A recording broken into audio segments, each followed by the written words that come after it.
Hello and welcome back to the Lincoln Loco, to the start of Season 12 today. A brand new season in League One.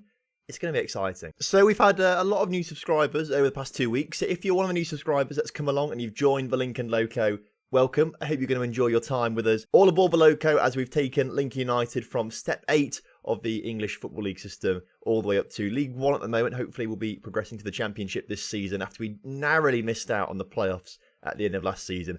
Came right down to the wire, but with 2 draws in the final episode of last season, missed out on the playoffs. This season, though, I think we do have a squad good enough to get into the playoffs. Now, we've not made that many changes. We've not brought in that many players this summer. Now, that's a combination of things, really. It's a combination of, one, not really needing to bring in that many players because we've already got a solid foundation of a squad that is capable of playoffs, in my opinion. Second of all, the other issue was that basically I just didn't scout enough players. Of the players that we scouted, there just weren't enough that were going to come into the side and make a massive impact straight away, going to massively improve the side is what I want. I'm not going to sign a player that's only going to improve it slightly. I want a player that's going to come in and improve it massively. Players that could do that either didn't really want to come to us, we couldn't afford them, or there just weren't enough of them, basically. So there's been a bit of a limit. It's been a bit of my fault, a bit of complacency, perhaps, and that's why there's not been that many signings. But there have been a few, and I think you'll quite like them. We have, though, sold some players, and we've sold 2 players for big money. So that's what we'll do first. We'll go through some of these transfers. First of all, we only released 4 players from the club. Adam Richards, Stuart Strugnall, and Jake Webb, all sort of young players that we brought in, hoping they'd sort of improve. None of them really did to the extent that we wanted them to, so they've gone. And then Farrell was a centre-back who just wasn't really cutting it in League One, so he's also gone. Now we move on to all the transfers, and you'll see on the right-hand side of the screen, 2 players have left the club. Admir Ram-Rich, he's gone. He's the one that we spoke about. If you follow me on Twitter, there's a link in the description if you don't follow me on Twitter to find my Twitter. But I put a screenshot out earlier on saying Admir Ram-Rich had some bids coming for him. And it's quite a lot of money. So Sheffield United won the race to get Admir Ramic for £850,000. Leeds put the first bid in, and it was going to be like 300k up front with 300 in add-ons. And I thought, yeah, we'll take that. But then 2 more clubs came in. I can't remember who they were now. You'll see on the screenshot if you look at my Twitter. 2 of the clubs came in, offered 750k up front. That was it. And the board accepted that on my behalf. So I didn't have any choice in that. So I rejected the Leeds bid because I wanted more money, obviously 750k. Then Sheffield came in with 850k. Board automatically accept that, but I can't reject the other one, so we could have lost 100k on him.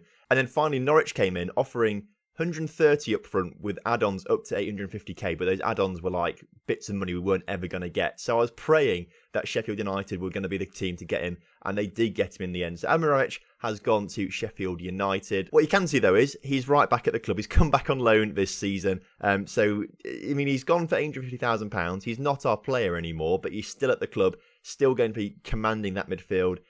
I tried to find someone better than him, but I just couldn't. He's just so good, and we love him to bits. So Admir Ramic back for another season, despite not being our player. The other player to have left is Greg Irwin. Now, this is the name that I don't think you'll recognise, because we signed him last season, and he went straight on loan elsewhere to Dulwich Hamlet, and then Swansea came in and said, we'll have him, thank you very much. For 130k up front, a few add-ons take up to 205k if he reaches those add-ons. So that was also a very good deal for a player that we've never actually played. He's gone out on loan, wasn't going to be good enough for us. Don't think he's actually meant to be Championship or Premiership quality in the future, so I don't know why Swansea have got him, but we're not going to complain because that's 130k in our pockets. So if Greg Irwin's add-ons do come in, we will make over £1 million on transfers this summer, which is absolutely incredible. Has given us a big boost in terms of our finances. We're up to 1.2 million in the bank now, which is really nice to see because it was looking a little bit risky for a little while. It's also meant we can reinvest some money back into the club as well and some players. So you can see we've only signed 1 player for big money, but Adrian Simpson comes in. We'll talk about him in a moment. Obviously, I've already told you that we've got Admir Ramic back at the club on loan. There are 2 more familiar faces from last season that have come back on loan with us this season. They're just not here because we renewed them. But if we go back a season and we look down, Richard Smith is back on loan at the club. He's back here once again. The chap we had at centre-back on loan from Brighton. We decided to renew his loan just because I thought he was a really solid centre-back, and I was very pleased with our defence. Like last season, our defensive record, the past 2 seasons, our defensive record has been in the top 5 in the league. So defensively, we are solid. It's just going forward, we lack a little bit of something. On the left-hand side of the attack as well, Stephen Robbins also back at the club. He's the other player that's come back from being on loan with us last season as well, where he did very well actually. 11 goals, 3 assists. I thought that was a pretty decent return and warranted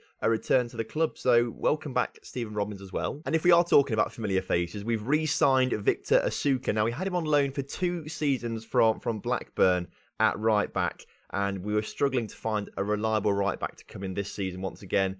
Victor Asuko was available on a free transfer, so we've got him back. He's got plenty of League One experience with us and with Blackburn, so I think he's going to be a good signing for us. I do want to get another right back in. I don't think Asuko is the best right back in the world, but there just didn't really seem to be many out there that will either wanted to join us or were going to be good enough to play for us. So right back is an area that I still want to strengthen in the remaining few days of the transfer window. The rest of our signings, though, are players that you've never seen before. So 4 players technically returning, 3 on loan, Admir Ram-Rich being one of them. Victor Asuka, the player we used to have on loan, he's joined us permanently. We'll talk about Kane Hayes first because he's another player on loan, so we'll talk about the temporary ones first, I suppose. Kane Hayes comes in from Reading. He's a winger on the right-hand side. We needed someone stronger on that right-hand side, and I think we found it in Kane Hayes. 3.5-star current ability and 4-star potential. Looks like a very decent player for this level. Got championship potential as well, and much better than Leon Griffiths that we've already got there on that right-hand side of the pitch. Was at Chester last season. Now, importantly, Chester got promoted last season from this division, so he knows what it takes to get promoted from League One. 12 assists last season as well, with a 7.12 average rating. That can't be sniffed at, so I think he's going to be quality for us. I'm very aware I'm doing this a bit all over the place. I hope you're following it. It makes sense in my head, but that's because I've made the transfers myself. I hope it sort of makes sense in your head. Either way, the next player that we signed from Fulham is the next Mark Mason. Now, Peter Butler joins the club from Fulham as a striker. Of course, Mark Mason, our favourite striker at the club. Because Ramic got sold, we didn't have to sell Mark Mason, which actually is all right because no bids came in for him at all. So we've still got Mark Mason, but we've also now got Peter Butler, another Fulham regen, another striker, and hopefully he will be pretty decent for us this year. Very well suited to this level. Now, didn't really get many goals last season in League 2, but didn't really get much chance to play for Bradford. But his previous goal-scoring returns in League 2 and the National League have been phenomenal. 25, 16 and 15. Really top quality stats. So if you can sort of redo that for us this season, I'll be very pleased. Next up, Adrian Simpson comes in. He's our big money signing this summer for £210,000 from Brighton. He is a left back. Now, I think you're going to be a little bit confused about this, especially as our current left back that we've already got, Turiak, if we look at his history, look at his milestones perhaps, he was named in the 2029 Sky Bet League One Players Team of the Season. So he was in Team of the Season for the division last season, Turiak at left back. So to reward him for that, we have signed his replacement, which doesn't really make sense, but we needed more cover on that side of the pitch. Turiak was absolutely exhausted after every single game. We needed just a rotation there. We needed someone else in there. And in doing so, we've actually identified a very, very good player that will probably replace Turiak at some point this season. Simpson's also got really good potential as well. And it also means that if we play Simpson, Turiak potentially could move up to the left-hand side of midfield if we switch to a 4-4-2 formation, for example. So options are available for us on the left-hand side of the pitch now, whereas previously we've been quite restricted. So those actually are the main transfers. Craig Mooney is signed from Chelsea for 20k, but he's more of a Greg Irwin type player, a player that's got potential. Hopefully we'll go out on loan this season. Then next season we'll try and sell for a bit of money sort of thing, because I don't think he's going to be reaching the first team anytime soon. He's 18 years old with 2.5-star current ability, so it's not awful. It's still a very good player on the right-hand side of the attacking midfield.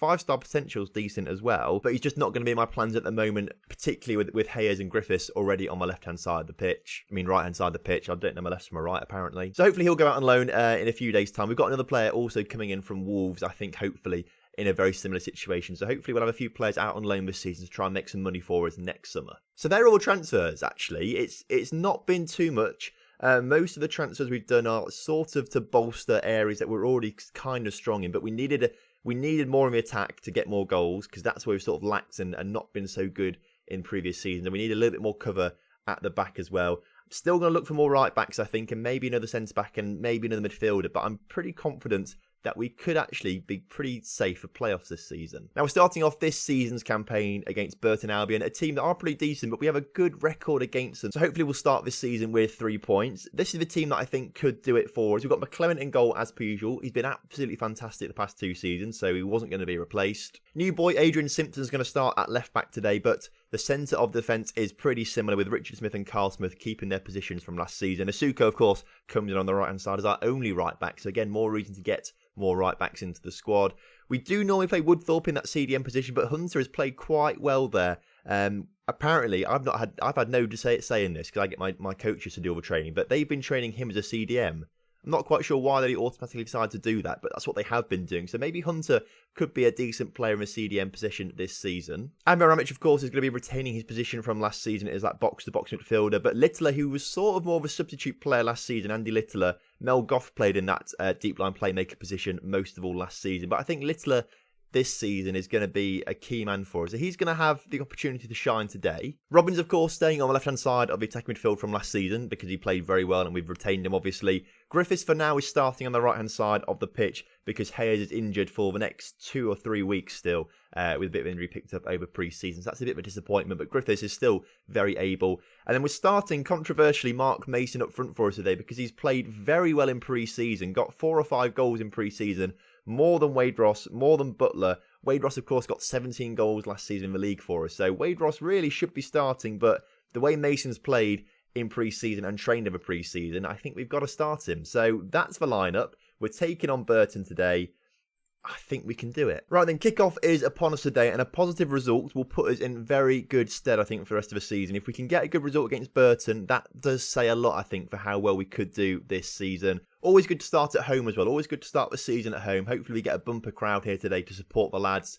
I think we're closing on about 500 season ticket holders, which is quite good as well. But obviously, you'd always want more. Would like to try and see a few more sellouts this season as well, as Burton have put one in the back of the net 11 minutes into the game from a free kick. A very nice free kick, to be fair. We probably should have done a bit better with that defensively, but you don't really stop shots like that. I'd like to get a cup run going as well this season. We've not really had one. Well, we've had a few little ones, but nothing major. We've not had a major cup run since we won the FA Trophy a few seasons ago, as Burton have put another one in the back of the net. This is not a defence that has kept or been in the top 5 defences and kept, clean sheets galore the past few seasons.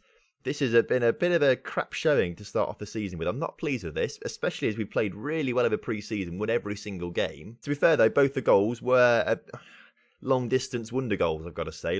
Not much we could do to stop them. Simpson now on the ball, the new left-back, plays it in towards Robbins, who's coming forward with the ball. He puts a cross into Mark Mason, who hits the crossbar.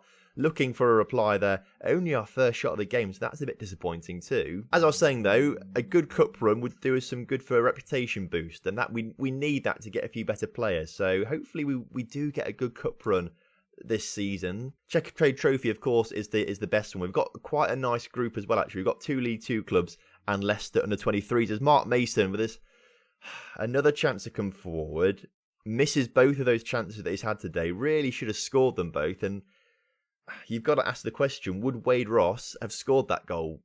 Probably would have done. So at half-time, it's not looking great. We're 2-0 down, but we have had some promising signs. It's just Mark Mason sort of let us down a little bit. I am being a bit... technically, he is good enough for this level, but I am sentimental in the fact that he's got over 100 goals for the club. So I just want to play him all the time, basically. I want him to be that hero that's going to be scoring 20 goals plus every season, which he used to do, of course, in non-league and League 2.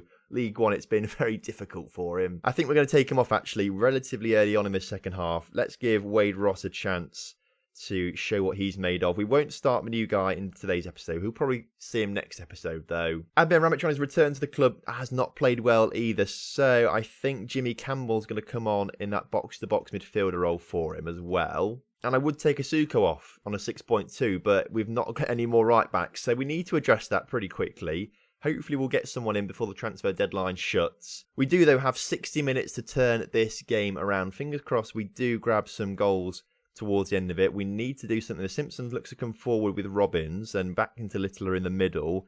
Back to Littler once again. He puts the ball forward to Mark Mason before he's come off as a substitute. Loses possession though, and actually Burton have won a free kick. He was offside, so a waste of a highlight. We've actually been out-possessioned as well by Burton, which is interesting because usually we out-possession other teams quite heavily. It's not often you see a 65-35 in our favour sort of thing. So perhaps Burton actually are top notch this season and they'll end up being champions, for example. Perhaps we just have had a really tough start to the season playing against Burton. At the same time though, Asuko is on a 6 rating, so that does tell me something about the quality of how we've played today. So we've definitely not been up to standard today at all. Littler now on the ball into Campbell, who puts the ball up towards Wade Ross. Wade Ross looking to grab a goal now. He's shot, saved by the guy. To be fair, the chances we have created for ourselves have been better than the chances that Burton have scored from, which is very frustrating, but that's just the way football works sometimes, unfortunately. Last few minutes of the game now, we've got a chance to grab a consolation goal of some sort. Their man's been sent off, actually, so we've got the last 3 minutes with playing against 10 men. I don't think it's going to make much of a difference to the outcome of the result, unfortunately, as we head into the final few moments of the game now. And as the clock does tick down, Campbell's got a free kick, which is put over the bar. They'll have their goal kick. The referee will blow his whistle for full time. And we've lost the first game of the season, which is very disappointing. I expected better than this. We've really not played very well at all today. Hunter, I think, might have just got himself sent off. He hasn't. It's actually a free kick for us, actually, so that's fine. Not going to score from it, though. It's not going to change the outcome of the game. We've lost it 2-0. Words will be had with the boys early on. If this is what they want to do all season, that's not good enough. We need to address this very quickly, stamp it out, and look forward to having a good season ahead. So Mikel Arteta actually is the Burton manager, which is a bit of an interesting one, but he's very happy with that. Of course, we are absolutely dismayed with that result. Not the best start to the season at all, but I think we will turn things around. Rochdale had a worse start than us, and we're playing them next on their 24th, so hopefully we'll pick up a win in that game. I reckon next episode then we're going to go for MK Dons and Doncaster. That just seems like an interesting episode to do, enough time in between to get a few games underway and sort of start to see where we're going to fit into a table this season, hopefully around the playoffs. So hopefully next time you'll see a few more transfers and a few wins on the board for us, but no promises because it's looking pretty difficult transfer-wise, and if we play like we did against Burton, again, difficult to get points on the board. So fingers crossed, things turn in our favour for next episode, and I'll see you then. So if you enjoyed today's episode, please do drop a like on the video for me and subscribe to the channel if you're new around here, and I'll see you next time for some more Lincoln Loco action.